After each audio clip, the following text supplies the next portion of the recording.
So we met 15 seconds ago almost. So I'm very excited about this. We didn't know that you were going to be a guest on this podcast at all. So I've been purposely not talking to you so that we can talk more on here. And I listened to one of your 18-minute podcasts, I think with I don't know if it was Good Morning Canada. There was something that you had on your website that I'm guessing it was during the pandemic that I got to check out real quick. And I wanted to bring this up because I think it's going to kind of just jumpstart us right into it. I like to just go and just figure it out. But you were talking about screen time and having children play and how they really like to use their imagination and all these things. And so this is one of the things I've been exploring and definitely struggling. I'm a single father, so exploring and definitely struggling with a daughter who's 6, how she likes to use her imagination and how she likes to play. Because it's definitely not the same way I used my imagination and I played as a kid. I've also then developed a logical thinking brain that is not let's play dress up with the Barbies, or I don't want to play teacher anymore. I'm sick of pretending I'm 6, so it's definitely a struggle to meet those needs for her. But I want to. But last night, so we really don't do a lot of TV, but in summertime we did a little more than I would have liked because of just circumstances, whatever. Everybody knows that Monday through Friday I don't do TV in the house, or she has no iPads and things. But this was the first week of school.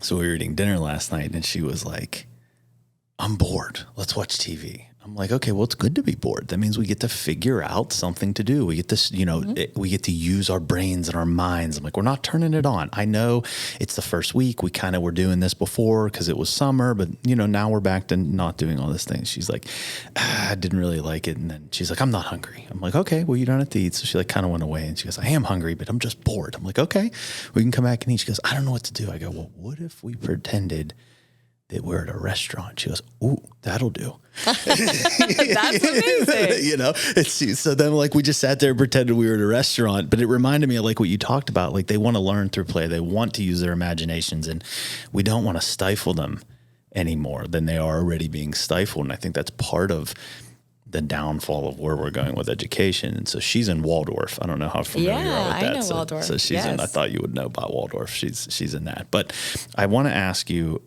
to explain more about what you do and how it applies, because when I was listening to your podcast and when I was reading about you, I'm like, well, why isn't this a school? Do people seek you out when they're the school's hey, we perceive something is wrong with the child and they need to seek you out, or perfectly quote unquote healthy kids and parents being we just want to enhance our child's ability to learn or to be better parents? What does that look like for you?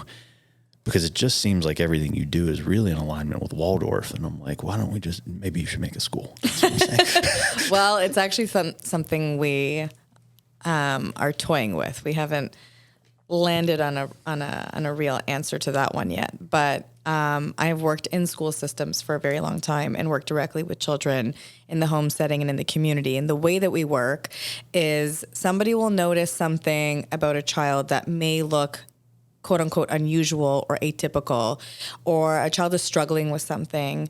Often a teacher will notice because they work with so many children. And so they'll notice oh, this is something that is unusual or less typical of a child. And then they'll bring that to the attention of the parent. And depending on what that is, they might call in a specialist like an occupational therapist or a speech and language pathologist, or sometimes a BCBA like myself, to come in and support with that area of development. So a family might call me if they're struggling with behaviors with a child, development with a child, or if their child is neurodiverse and they're looking for ways to understand and support their child's development. A school might recommend that a family contact us if a child is struggling in the school setting. Sure. And that's typically where we see that. Or a family might go for an assessment and, that child might end up with a diagnosis of autism or ADHD or oppositional defiance disorder. And then they might recommend behavioral services because of that. Because I don't agree with this, but historically the treatment, quote unquote, for autism is ABA, and autism doesn't require a treatment. Yep. It is. I heard you say that, and I love that. Yeah, yes. And it's a very firm belief that I have, and it's about acquiring the skills and the tools. You're a chiropractor, and so I went to a chiropractor when I was pregnant, especially because it really supported me. I needed that.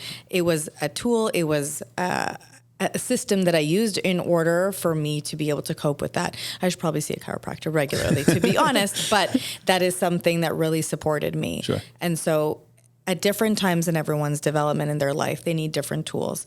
My executive functioning, for instance, I'm not that great at organizing. I'm just really not. Would it have been something that somebody could have taught me more skills and tools for? Yes, 100%. And I'd probably be a lot more efficient. I'd probably be a lot more organized in my daily life now, which I am not. But I'm acquiring tools, and I'm also hiring people to do things. You don't have to be an expert at everything. Exactly. Yeah. So all that we do is we look at, what are the strengths this individual has, whether they have a diagnosis or not. What are we working towards? What are those particular goals that we're working towards in supporting their development and supporting their learning? And how can we implement that in a way that they can receive? Yeah. And so one of the biggest things that I advocate for is that children learn through play. Yes. Like that's how we explore the world in a safe way. And the way ABA is traditionally done is not through play at all, but rather discrete trial training. So I'm going to teach very specific skills at this tabletop with very specific stimuli. And I actually interviewed a therapist recently, and I said, how did you learn when you were a kid? And she's like, I don't remember. I said, do you remember playing in the playground? Playing with your dolls or with your Legos or in the sand or in the mud or at the beach? Do you remember? And then she kind of stopped, and I could just hear her breath, and she was like, yeah. Yeah. I said, that's how you explored. That's how you learned. Yep. That you didn't learn social skills because someone sat at a table and told you this is how we communicate. Right. You learn through trial and error, through play, through figuring it out. And so some children, we teach them different ways of playing. We teach them more flexibility in their thinking and their playing. We teach them novel experiences through play because they may not play in the same way as somebody else, but we still utilize the tool of play and of meeting a child where they are. So our approach is very aligned with a school like Waldorf, schools that incorporate conscious discipline who, when I'm introduced into schools like that, they often say, this is Frances Fishman. She's a Board Certified Behavior Analyst, but not like the other ones, So it's like, you were talking about how you do things a different way. And it's just a license you practice on. Yeah, yeah, exactly. So sure. I say we do ABA, we do it a different way. That's become the next line, especially since we moved to Florida. Yeah. And well, everything I hear you talking about, I'm just like, it's unfortunate. Let's go back to the autism thing. I think that we look at everything differently now. We look at everything as a deficiency. We look at everything as a treatment. We have pathologized the normal human experience. Like pregnancy has become a pathology that, like all of these things. It's like, oh my God, like everything is not a disease. Now, is it abnormal? Sure. But if you look at a child who's autistic and you're like, but that's just a child not willing to play by the rules that you have decided to give society. It's a very different outlook, right? Because like, how many of them are crazy happy and they're just not going to play by your fucking rules. They don't see the world through your eyes. Right. And that's okay. They're not harming anybody. Exactly. And in fact, it is their brilliance that has enhanced our world. It is the way in which they view the world that has allowed us to access and understand and learn and enjoy things that we otherwise wouldn't have. Yep. Because, I mentioned this in another podcast once. Temple Grandin once said, we need all the different kinds of brains in the world. We need them because it is through them that we're able to learn and to experience and to problem solve in unique ways. That my brain works in a particular way, your brain works in a different way. But if we both worked out a problem together, we'd find a really unique solution. Yes. Whereas if I just try to solve this problem, it'd probably be the same way that my brain is used to being in this way of thinking. Of course. So, even when we're working, like let's say I said, hey, I have this client I'd love to send to you. The way that we would then be able to work together would create such magic. That really wouldn't be possible if only one of us did. Yes. No, I agree 100%. And I think that's amazing. And part of what, like everything I hear you saying, I'm just like, this should be implemented with all children. Like teaching them and that's what I love about Waldorf is they are trying the best to do a version of this still within a school setting of, playing and learning through play. And like, when she was in kindergarten, learning numbers, not by sitting and learning how to count to 10, but being like, how many people are in the room and who do you have to serve bread to? And it's like, okay, well, there's 6 of them. Well, how many plates do you need? 6 plates. Like, like being that. And so I love it. I mean, everything to me is just like, we're enhancing the brilliance of the child as opposed to fixing something that's wrong. Yeah. And one of the things that I'm so passionate about, because I've supported children in schools and gotten to know different school systems and seen what it's like to be a classroom teacher. Not that I have been one, but I've worked with so many, that seeing what that's like for them. And also since the pandemic, the kind of children that are walking into the room, the kinds of parents that are sending their children to school, they carry a different energy now. They carry a different experience. And so supporting that is different today. Yeah. And what we're seeing in classrooms is different today. For multiple reasons. So one of the things that I do right now is I do a lot of professional development for teachers. And the way that I try to do it is to give them a glimpse at behavior, at individuals through my lens.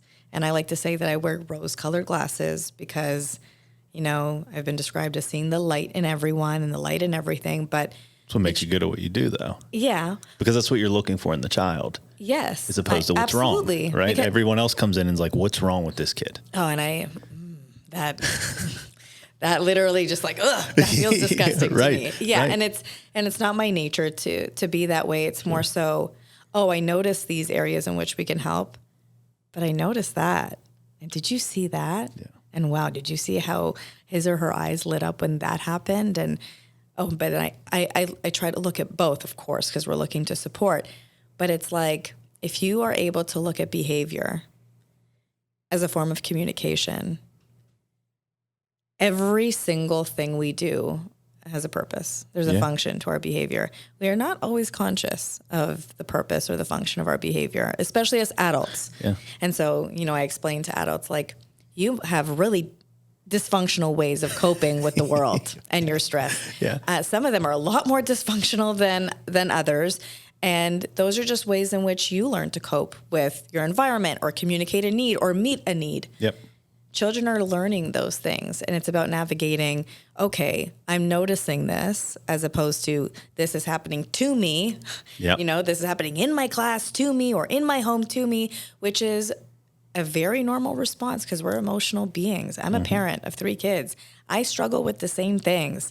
I also struggle sometimes to play teacher and Barbies with my daughter, and I used to play those things. But sometimes I'm Makes like, me oh feel my better. God, I am so sick of playing this right now. I don't know what else to do. Yeah. But there's an element of, seeing the world through their eyes, having an opportunity for that connection, then also stepping back and giving them the independence to explore the world, while also letting you be, dad and me be mom or me be behavior analyst or whatever I need to be.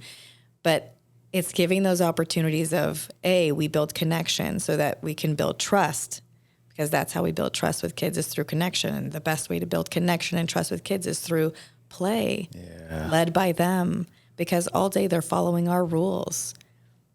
All day they follow our rules. And so if for 5 minutes or 15 minutes or 30 minutes, we're going to play by theirs, okay, I'll be this Barbie. Yeah. And we'll do what you need me to do right now. And I will expand that and I'll explore that and I'll use it as a teaching opportunity too. Yes. And I'll use it as a learning opportunity to understand how you see the world or what you're experiencing, because children also process through play. So sometimes a therapist will play to understand. They'll do role play to understand. And sometimes what comes out in role play is things they've experienced that they don't know how to express. Interesting. Yeah. It's very interesting. I also have found, man, there's so much you said there that I'm just like, that's like mic drops, but I love it. But to make it about me for a second, because it's my podcast. Make it about you. It should be about you. I have tried to really take in the aspect of like, okay, I want to play with her. I don't want to play Barbies, but I'm going to do it because it's going to force me to get in touch more with my playful side, which I've shut off for I don't know, 25 years, and so it's like, okay, you can also enhance yourself in this process. Like, it's not just about that. She's teaching you something. I'm so happy you said that. I'm so happy you said that, because the thing that I teach all my therapists and the things that I say to parents is that our clients, our children will teach us so much more than we will ever teach them. And being a parent is about like rewiring your own brain, re-raising yourself in the ways that perhaps weren't as functional for you. Sure. And it's also about like our children are a mirror for us. Oh yeah.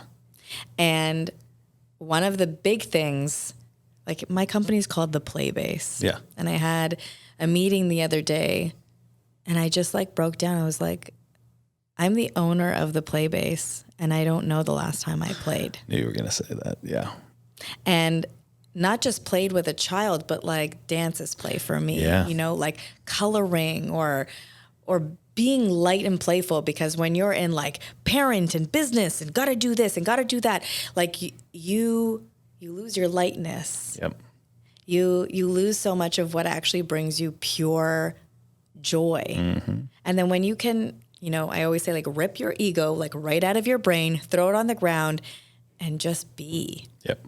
Like be your 6-year-old self, be your 7-year-old self, be your 15-year-old self, like depending on who you're with, just like let go and just be. And it's hard work because you're so used to like carrying that tension and especially when you own your own business and have children and do all the things. It never turns off, so you don't feel like you can turn off. Yes, and like it like really hit me. My daughter's been asking me to play and my son's been asking me to play, and I've been like, I have this meeting, or I have to do this, and I'm like, oh, like I can feel that in my stomach, like that I keep saying no. And I know that I have to consciously make the time to do that. Like I have to. I know that I have to, not just for them, but it'll make me a better me. It'll make me a better parent. And what it does for the relationship, that undivided, unconditional attention and love that they receive in that moment actually alleviates other behaviors that may occur. I was just because when they're lacking that, they will seek it because it is a need. Yep. And that's where I think it comes back to that I've noticed. Sorry, go ahead. I didn't want to cut you off. No. You go for it. I've noticed that. So I've implemented various things at different times. One of them is I implemented a phone jail, right? So we went and got a box and we painted it because she was telling me I was on my phone too much. And so now when I come home, it's in phone jail. Phone goes away. And like, even if I'm not present with her and I'm doing dishes, the phone's still in phone jail. But I noticed the same thing. Like towards the end of summer, I'd turn the TV on and I'm like, all right, I gotta get the house fucking clean and cook dinner and whatever. And I'm like, you know what, like do this. And so I put the TV on, watch a few minutes with her, cuddle, and then I'd go do the other things I needed to do to get ready for the next day. And then it'd be the end of the night and I'd turn the TV off. And I'm not even talking a long time. I'm talking an hour, maybe an episode. She loves Dragon Ball Z, like 25 minutes, like whatever it is. And she'll be like, well, wait, I'm like, it's bedtime. She goes, wait a second, we didn't play together. Like, fuck, like it hits you hard. You have a really articulate, beautiful mind there. Oh, it's beautiful. It's very interesting. That's amazing. She's telling you exactly what she needs. She tells me exactly what she needs. It's by design, though. I've worked on those things her whole life. So it is by design. And so now it's my job to then not ignore her needs. Yep. And not turn the TV on and you know what I mean? And now it's and do these things. So then she asked me, she was like, well, then can we wake up earlier tomorrow and play? I'm like, done deal. Got up earlier. We had a Nerf gun fight. We colored, like we ended up making like a volcano, like one of, like we did all these things. She's like, the best morning ever. I'm like, yes, and then it makes me feel good because I'm like, just put the other shit away. Do this. And some of the most well-behaved nights I've had with her where there's no power struggles whatsoever are when I pick her up and I go, we're going to do whatever you want to do tonight, but no TV. And then we just do. She wants to go to dinner, we go to dinner. She went, and then it's like, but when it's bedtime, we're going to go to bed. Okay, done. Every time she also chooses that I need to go to bed with her. So that's something that I've implemented now. It's very like, she likes when I cuddle with her and fall asleep. Mm-hmm. And for the longest time, I would fight it and I would stay up and I'd tell her I'm going to do work, and then I'd do work for a half hour, which really just meant after that half hour work, I really just wanted to watch an hour of TV by myself and turn off. And then next thing you know, it's 10, 11 o'clock at night and, you know, all these things. And just very recently, I was like, fuck it, going to bed with her. And the behavior has changed like crazy. She just wants the closeness. She wants to cuddle before bed. It's fascinating. It almost, like, I have to say, I almost cried because I can resonate so much with what you're saying, and what you're doing is so beautiful and also so hard. Because, listen, we were raised by a generation of people who said, you do what I say when I say because I said it. Yep. And why are you doing it? Because I said so. Yeah. And like, because I said so, doesn't make sense. No. And we are in a generation of children who hopefully are going to question what, because I said so. Why? Why'd you say so? Yes. And I've worked with so many children who, you know, especially in the, I would say, autistic community, if the rule makes sense, I'll follow it. Sure. Okay, I'm rule driven. That makes sense. If the rule doesn't make sense, then why on earth? Why? Yep. Nope. I don't get that. Nope. Doesn't make sense. Can't do it. Yep. If the rule doesn't make sense, I shouldn't have to follow it. And, you know, we can talk a lot about what happened in Canada and different states when we talk about that. Right. But we're free here in Florida. Yeah. Like there's such an importance to that. To holding your boundaries and values. Yeah. And also advocating for yourself and thinking for yourself. And questioning authority, even only if it makes sense to do so, not for everything. Yeah. Like pushing boundaries on everything is different than, I don't really understand that. So what I say to my kids is the answer isn't no, but the answer can be, I don't understand. I don't know how. I need help. Or can you explain? Like that is an answer to like if I've asked you to do something, but just like flat out no, sorry, that doesn't run in my house. Yeah. But mommy, I don't want to do that because blah blah blah, or I need to do this first, or I don't know how to do that, or whatever. I'm happy to have a discussion about why what I said isn't going to work right now. But it's not just nope. Yep. I love that. And then what I found, because I implement this same thing, and anytime I say no, I always implement the why behind it because I want her to understand. And I let her challenge me on it.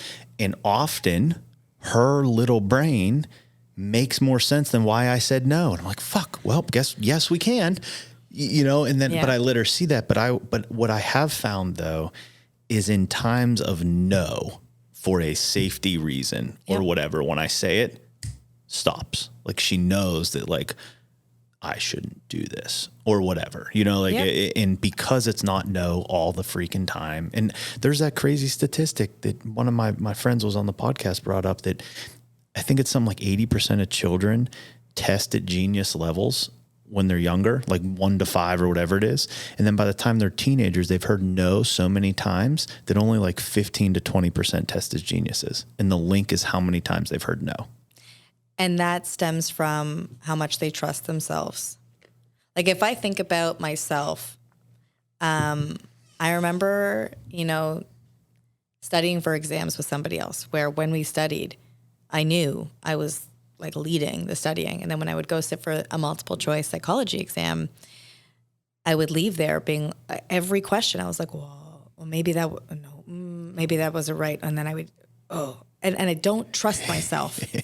And so I'll go and I'll get like 60% on the exam. And the people I studied with who I was leading the studying because I knew got like 80. Like, how's that possible? Yeah. And in the end, it all has to do with the fact that I didn't trust myself.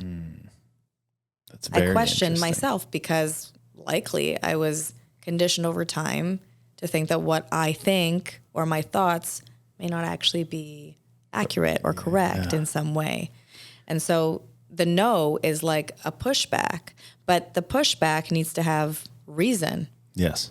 And so also one of the things you spoke about is that when your no is for safety, there's a different energy behind your no. You're definitely right. And there's a different tone behind your no. And it's actually something I talk to teachers about how, or even parents, like when you have a concrete wall, your boundary is a concrete wall, and those concrete walls need to at least start with safety.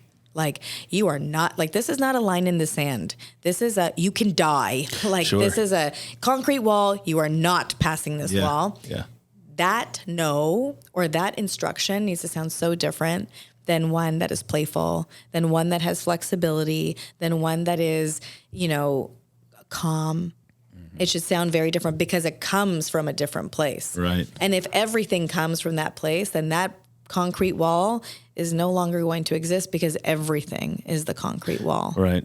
And then they're living in a concrete jail, and you don't want to create an environment where everything is a hard no. And people engage in this power struggle. And in order to gain power and to assert yourself, you might decide that you're going to create all these concrete walls about your rules in order to show that what I say goes. And all you're going to get is more struggle and more struggle and more struggle. And found that out the hard way. Yeah, if I've learned anything, your child will win. Yeah. And that's where I've gotten, I found that out the hard way. And because she has my personality, like her willpower and her like, fuck you is through the roof. And I love it because I'm like, it's going to take you so many awesome places, but just, can you not have it with dad? Like anyone else, and to the point where I was learning how to discipline her. I didn't know what to do. I didn't know how to do it. I didn't know how to be a dad. Like I was always figuring it out at the beginning, and I had spanked her, decided I didn't really like that, and I'm like, that doesn't fall in alignment with how I want to do things, and I've completely changed course and don't do that anymore. And, I've talked about that in the past. And then I was like, okay, well, if we don't do this, we'll throw a toy away, and like all these kind of things. But I taught her at such a young age that there's always more. So she has no attachment to her toys. So then she would literally just be like handing me toys. Like, here, you can do this one next. And I'm like, oh my God, what is happening? Timeout wouldn't work. Like she takes everything out to its most logical conclusion, which is what I did as a kid was, well, what's the worst you can do to me? You're not going to hit me. And if you do, I can handle it. You can take everything away from me, but that's fine. Like, and she's like 6. So she's like this stoic, what are you going to do? What you got there? Yeah. And it's like, and so I hit my point of like, I don't know how to discipline a child that is like me, that just doesn't give a fuck, like is going to do it. And I was like, okay, then I have to change so that we don't get to the point where I have to do the disciplining, because then I started reading and realizing it's actually me and she just wants my attention, and now she fucking has it. Yeah. Undivided. And I'm like, so I get it when people are like, it's fucking hard and I don't know what to do. Yes, because in the moment, 2 things are going on. One, when you're in it, it's really hard to understand what's going on. And the reason it's so hard is the second thing is that you're emotionally triggered. Yes. More so than anyone on the planet can be by your own child. Yes. Like what you feel inside of you, the way your nervous system responds to your child, nobody on the somebody sitting directly beside you experiencing the exact same thing, but is not that person's parent. It's like, why you feel that way? Yeah. Yeah. Calm down, buddy. But your insides are like turning and you have to self-regulate. And it's the hardest thing to do. And I think what you're doing is really, really incredible. I have to say, like, as a parent who's struggling right now, like listening to you is reminding me of what I need to be doing in my own home with my own children. So I'm so happy I'm here. Well, this is what honestly, I started this podcast because I wanted to be better. So I'm like, if I get to interview people like you, then I get to get better at being a dad, because I didn't know what I was doing, and I think that that's a humble place to be as a dad, and be like, I don't really know. And in, like you mentioned before though, I, at those times, wouldn't let her quote unquote win, because I'm like, this is not how this is going to go. You're not going to think you can run all over dad. This is how it's going to be. And then I realized, like, oh my God, that's not how I want to be. Yeah. And it's like, and to walk away from those situations, there's no worse feeling than to walk away feeling like, oh, that is not the kind of mom or dad I want to be. Way worse than just even if you let them win. Yeah. Like, not quotations, let them win. It is the worst feeling I've ever felt in my life. Yeah. Like, I still remember the last time I spanked her. Like, I almost threw up. I was like, fuck. Yeah. But it was the it was interesting. But I think then a pivotal point for me too has been, I get to apologize. And then it's not enough to just apologize. The actions have to back it up. Are you doing better the next time the power struggle comes in or the tantrum comes in? And I just started this book, maybe you've read it before, called The Yes Brain. Oh, cool. I've heard of it. I haven't read it, but I've heard of it. Okay, so I just started it, and I'm like maybe an hour into like the audiobook because I do a lot of driving. So good, but so simple. Like we know these things, you know, and I'm not going to speak on it yet. I might see if they want to come on the podcast because I haven't finished the whole book, but it's all about like how it's so normal. I think this really helped me. It's normal for the child to have tantrums and have these reactions and do all this stuff. And it's a form of expression. It is emotion. And I think for the first 4 years, I was just like, why are you doing this? You have a great life. Stop it. Just put your fucking socks on. Yes. And I have those thoughts too of like, you don't know what it means to have it hard. Right. You don't. And like, you're acting like it's the end of the world. You're acting like everything is so hard. You want to see hard? I'll show you children who have it hard. Right. But that's what you were told as a kid too. Yes. That's, generational trauma. That's how I was raised. It's, the way in which I'm trained to think. And the one thing that I always say is that we could have our reactive strategies to behavior. You should know, some reactive strategies. But really what you need is you need proactive strategies. Yes. I was going to bring this up next. This is good. So if you really want to support your child, you need to get under the behavior instead of after the behavior each time. And that would be with anything, like if you want to change your own behavior, you shouldn't change it through reaction. You should change it through the before part, like the antecedent part. Yeah. So if we know that what she wants is attention, which is what my daughter wants right now. She wants my attention. She wants my undivided attention. She was separated from me for a few weeks. She was in Toronto while I was working here. She came back. I mean, they all were, but she needs a little bit more from me. Sure. She came back, and she came back with a vengeance, and not an intentional one. It's just her way of communicating. And to the point where, she was like, oh my God, one night she woke up and she's like, I need my puffer. And I was like, why do you need a puffer? She's like, I'm wheezing. And I said, I don't like to give you a puffer unless you really need it. Can I hear?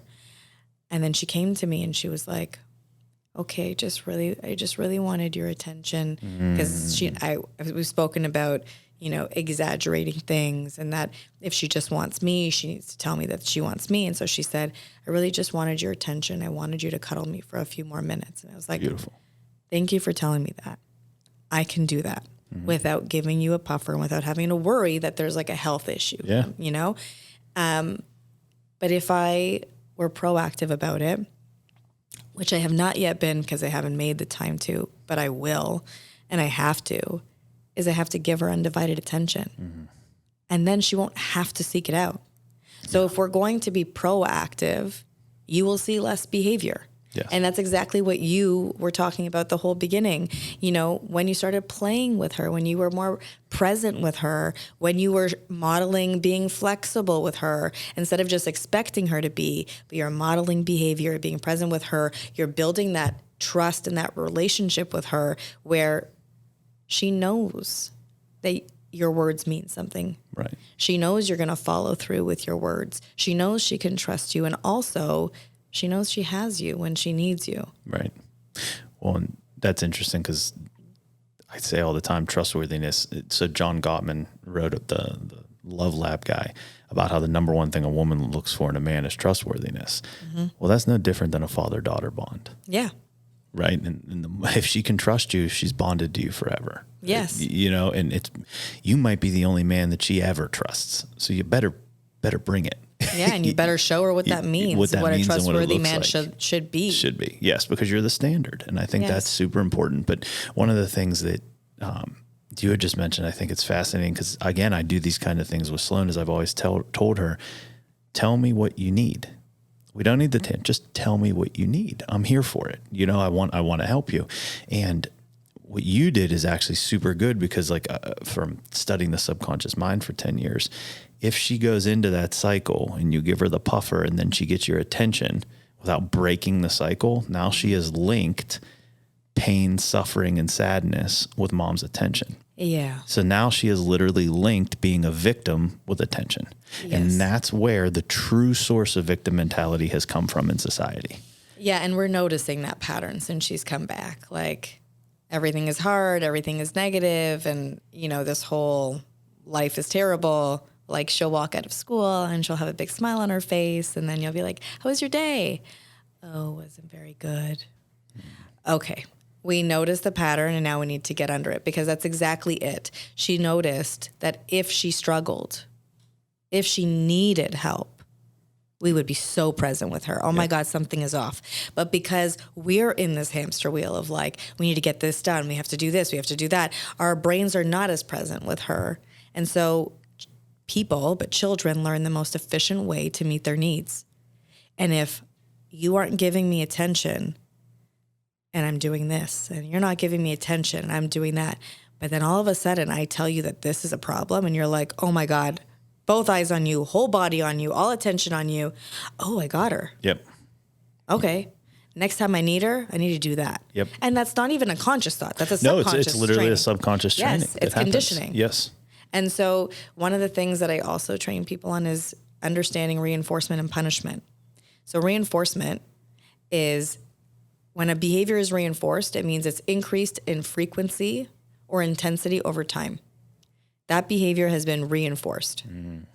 Punished behavior decreases in frequency or intensity over time.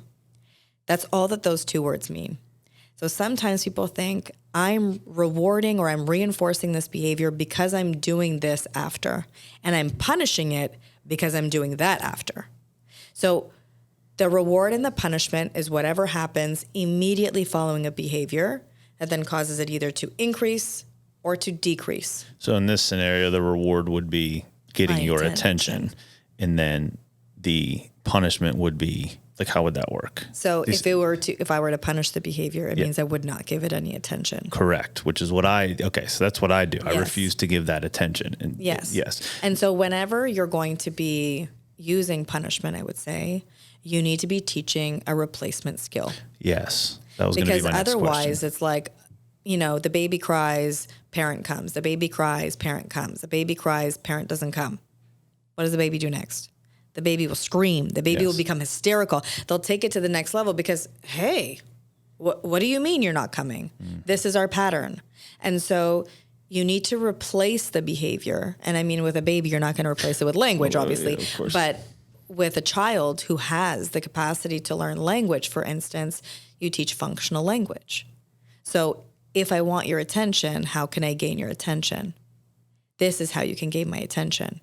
This is how you can indicate to me that this is what you need, and not in a way that is dysfunctional or unsafe, because behaviors can become unsafe. Yep. So teaching them a replacement for that. Yeah. And that has to happen in a calm, neutral state, because you can't teach someone when they're in an elevated, stressed state. Which we can't learn. You brought that up, and that's something I definitely want to start implementing more of.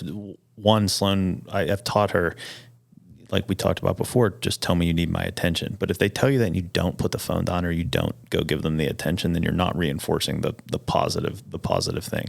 I also think that it was super important what you did is, instead of ignoring it or instead of feeding into it, you took her to the logical conclusion of what were you trying to do? How old is your daughter? She's 7. 7. So she's right at that point where the logical brain's like starting to come online, And so now she understands what she did. She acknowledges what she did, and she understands that's not how to then go forward.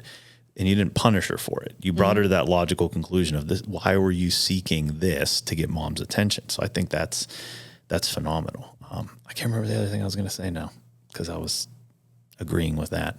What were we just talking about? Well, we were talking about replacing behaviors. We're talking about reinforcement and punishment and how we use that, and how whenever you're looking at behaviors. So sometimes we look at behavior, for instance, and we're noticing it's happening more frequently. Right. Then we have to think about what's happening after that behavior, because maybe I think I'm doing something, but clearly the way that this person is receiving it is rewarding the behavior. I remember. Yeah. So it was with that, the very end you talked about being in it is not when you teach. And I get caught up in that. Cause like sometimes when I'm like, all right, let's sit here and breathe. Well, we haven't sat there and just breathed before, you know, and it's like, take a deep breath, God damn it, calm down, you know, and it's like, so that was like eye opening when I heard you talk about that for the first time. And so I'm just interested if you have any specific tools you recommend parents do to like build that up so that when they are in that the child has a tool already. Yes, it's actually something one of my friends reminded me of this morning. She's like, you used to do affirmation cards with her. You used to do meditations with her and breathing and holding crystals and things that she really connected to at bedtime, which was a way to help her regulate at a time that she's already getting ready to calm her nervous system, or that her nervous system at least should be, getting to that state. So doing things like practicing breathing at bedtime, for instance, is both beneficial to the individual and it's a practice. So long as bedtime is not a struggle, it's not a high intensity time, finding times that are naturally created for that, you know? And I think bedtime is a beautiful time to do that. And it's something I'm going to start re-implementing this evening is bringing back the meditation, bringing back the self-regulation at a time where she can do it with me. And they can all do it. All three of my kids can do it with me to practice it so that when I am saying it's time to breathe, she's not resistant because her body already has the memory of how to do it. Yeah. Because if I'm asking her when she's stressed or anxious or angry, her automatic response is, I don't really know how to do that right now, so I'm going to tell you, pardon my language, but fuck you and leave me alone.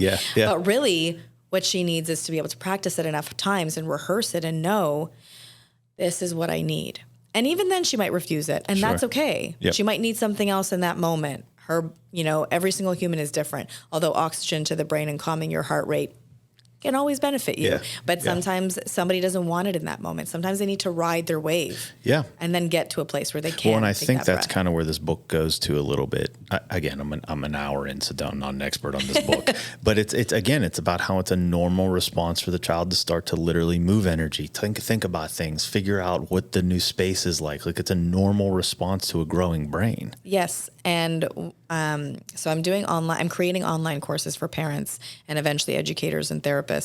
And one of my courses that we're in the process of editing is tantrums. And it's about, one of the things I talk about is that it's just an expression of emotion, of like built up emotion that needs to leave the body. And, one of the things that some of us were taught growing up is that expression of emotion is wrong. So we were learned to suppress emotion in order to, cope with the world. And in the end, we found really, dysfunctional ways to work through our emotions. Yes. And they harmed us potentially in our life or in our relationships. They made it confusing for us in a social environment where people experience emotions, but they're not aware of their emotions or are not able to work through their emotions. And then that causes a lot of conflict within people. So giving space and holding space for emotion and making it okay. Like every human feels that emotion. Yeah. Every single one of us has felt it, whether we've sat in it and let it work through or we've suppressed it, we've still felt it. Sure. It's still there. Right. And then when you suppress it, it still lives inside of you. And you probably know that really well in terms of how our body holds on to it. And how it then creates illness and how it creates so many different problems for us. Whereas if we let it work through our body, if we let it to release and come out of our body and find the normalcy in that, so long as it's not destructive or dangerous or chaotic in like, let's say, a social environment. I say find a safe way or a safe place to work through that emotion. Like don't teach that throw your tantrum and throw your wooden blocks at your friends when you're angry. No, we can find a way to work through the emotion in a safe way. Validate the play. Yes. But yes. Validate the emotion and let it be. Yep. Because there's nothing wrong with any emotion. There's nothing wrong with anyone. There's just things wrong with the way we've learned to cope. Yeah. Yeah. I definitely get to work on that aspect because I have taught her, she can be very stoic, just like her dad. So I've taught her that like in public, that's not the place that we break down. Mm-hmm. which I think is good. I'm not upset that I've taught her these things, but I definitely have seen it build up. And then I think then need to create a better avenue at home sometimes to let it out, because sometimes I see it build up a lot. And because she's so stoic in those terms and open and kind of a leader, when she goes places like school, she ends up being the one the kids that are nervous want to be around, right? So they want to like hold her hand, and and she's kind of like the figure there, which is great. But then she still sometimes also needs the outlet, because I see her being like, okay, well, I'm gonna handle this for everybody, and it's like, okay, well, all right, yes, but no. Right?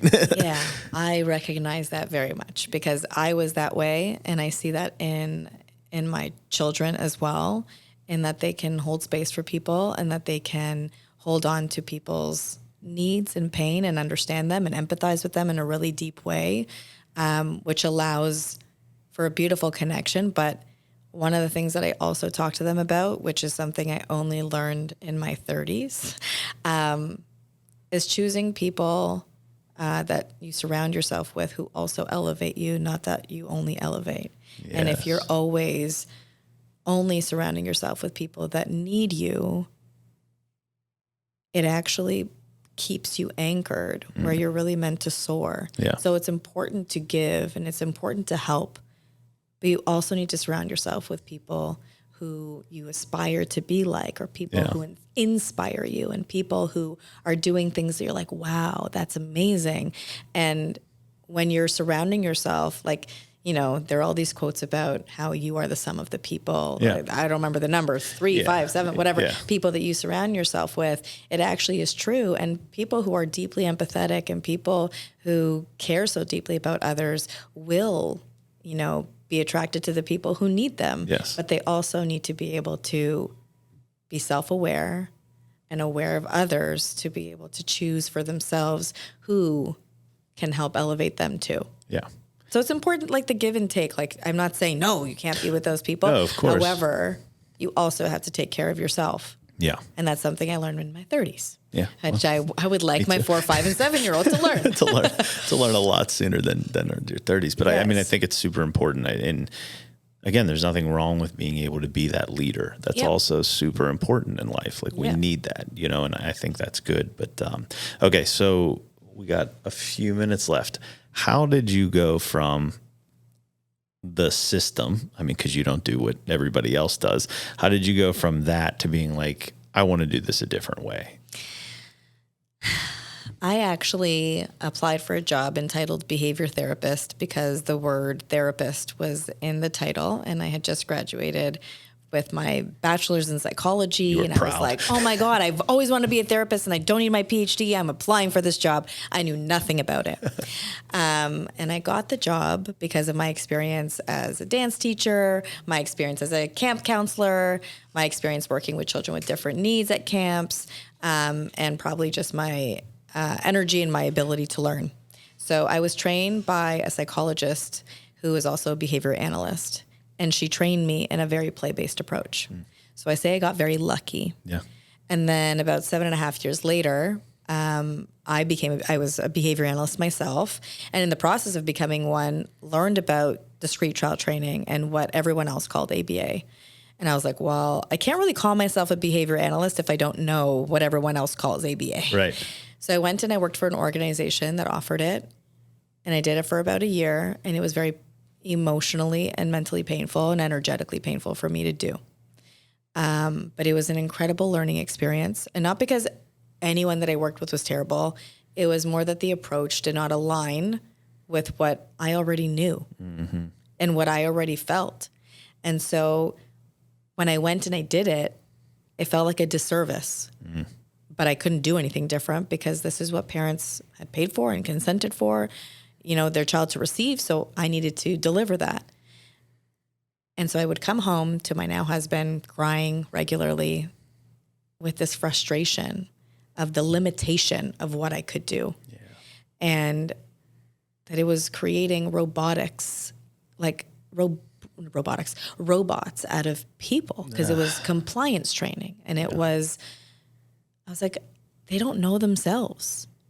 They don't know what they love. They don't know what they're really good at. They know that when I say or when I show, they have to respond. Mm-hmm. And that's not a life. No. I wouldn't want that life for any child. It was really... I want that life for an adult, let alone a child. Those children grow up to be adults who struggle. Yes. And they struggle with, you just have to go into like Facebook groups of autistic adults who call ABA abuse. And like, I have an ad out right now for my course. I have a free mini course for any parent whose child has been recently diagnosed with autism. It's a free 10-minute course on 5 things you can do right now. And that ad has created so much controversy because they don't know about my approach. Sure. And to them, ABA is abuse, and this is an ad for ABA. And so in that ad, there's people talking out about ABA, and they're right. Mm. They're absolutely right. And I agree with them. Yeah. And ABA historically was even more abusive than it is today. And sometimes I hear that it still is today. But our approach is different, and it's different because I got taught innately in a different way, and I could feel it and I could see it, and the results that I saw and the connection that I had and the ability to teach in this way that a child could then grow and generalize their skills into the real world. Yeah. And that's what I explain. I explain that the things that we learn through doing, because there's a cognitive component, there's an emotional component, and then there's a physical and energetic one. And when all of those things come together, like, you can learn anything in a textbook. Yeah. But until you practice it, you don't really know it. Yeah, of course. It's just information that floats in the air. But to know it is to do it and feel it and know what that means. And then you own it. Yeah. It's yours. Yes. And now you can repeat it. Yep. In different ways and learn it in different contexts. And now it's not just a concept, but it's something you know. Yep. Well, this is kind of like, this is so out of the where we're at, but it's the same thing I talk about when I talk about like training. And I'm like, a child, every child on the planet that's born squats perfectly. Perfect squats. All of them. All of them. Oh my God, you're right. When I think about what my kids squat like. All of them. Yeah. And then we stop their movement, and then we turn 30, 35 years old, and we go hire a trainer to teach us how to squat again. So true. It's so fucking backwards. And then what the trainer wants to do is, instead of teaching you how to squat again, which is the basic human movement, they want to make you do all these other things. Like, pistol squat or squat on a ball or all this other stuff. But if you learn how to squat and you own how to squat, you can do all the other things freely and fun. Yeah. And it's the same thing with what you're talking about. Yep. Whenever you want to know, like, then you can go do the things. Yep, absolutely. And I was talking to my buddy. We were on a podcast together, and I was like, chiropractic school was brutal. I used maybe 1% of what I learned in school in my practice. I'd use all the other stuff, which is what makes me unique and amazing. But what it did do is it taught me that I can learn anything I fucking want to learn. Yeah. I think that's what college and university really just teaches you. Teaches you how to learn. Yeah. Well, it used to teach you how to learn. I don't know what. I haven't. I don't know what it does now. I'm not really there right now, but yeah, I don't know. Judging by the whatever, that is a whole nother topic for another day. Oh yeah, I can see where you're going with that. Yeah, I don't think it creates free thinkers anymore. No. Which is what it's designed to do. Which is what we want to do. Which is what your program and hopefully school someday does. Yeah. Because the more people that ask why to the questions of no, don't get put in a herd that gets shut down and vaccinated, and not saying wrong with it if you want to, but they ask why and they make their own fucking decision. Yeah. They don't listen to somebody on TV tell them this is what we're doing and now you're going to do it. Yeah. Yeah. I think you're absolutely right. And we need more of that desperately. And our children want to be that. And our children are being educated in a system that's not used to that. That's very true. Yeah, I think Waldorf is Waldorf different. is different. It's different. But typical educational settings are compliance based. Yes. Well, and we'll finish with this real quick, but I've had a friend who has known me and Sloan since the beginning. And he was like, dude, she blows past all of her milestones, right? She's like, she's abnormal. I'm like, no, my daughter's normal. My daughter's what every child is supposed to be like. But my daughter has been adjusted since the day she was born. She eats real fucking food. She doesn't get TV. She gets lots of exercise. She's never been vaccinated. She is a pure soul that just wants to express life. This is normal. Everything else is not normal. Yeah, everything else is conditioned. Yes. To the environment that it's needed to be conditioned to. It is. And it's coping with that. Yep. And well, again, there you go. The adaptability of the child is going to figure out how to adapt and survive and thrive the best they can in whatever model you give them. That's right. Yeah. All right. Before we shut this down, tell everybody how to find you if they want to work with you, where they can get your free information, where they can take your courses and all that kind of stuff. Awesome. You can find me on Instagram and TikTok at The Play Base. We also have the Knowledge Base.